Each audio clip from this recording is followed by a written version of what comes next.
Joseph Gerard Christopher was born in Buffalo, New York, in 1955.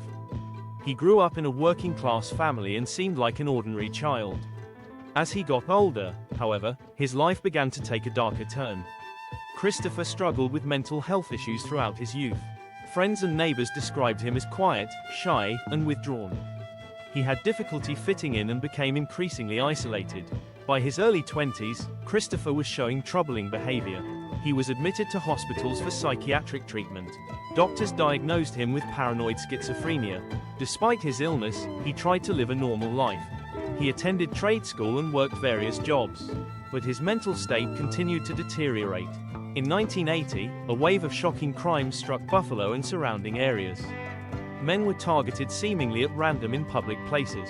The attacks were sudden, brutal, and without warning. The media began calling the unknown assailant the .22 caliber killer. This name came from the weapon used in many of the shootings. The attacks caused fear and panic throughout western New York. What made the crimes even more disturbing was the motive. Most of the victims were African American or from minority backgrounds.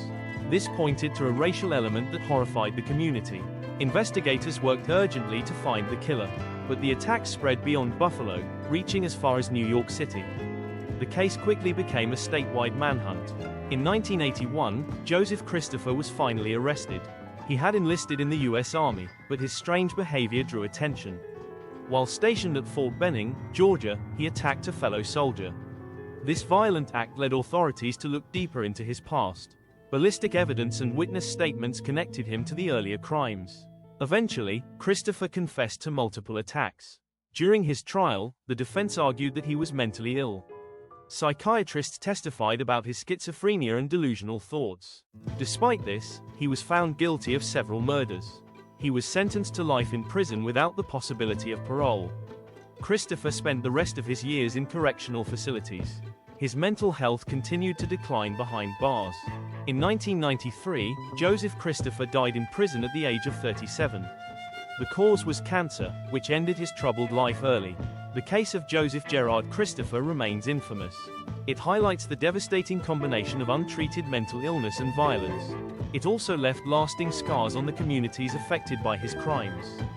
Today, he is remembered as the .22 caliber killer. His crimes brought fear to an entire region in the early 1980s. And his story continues to serve as a reminder of the dangers of unchecked illness and the importance of justice for victims.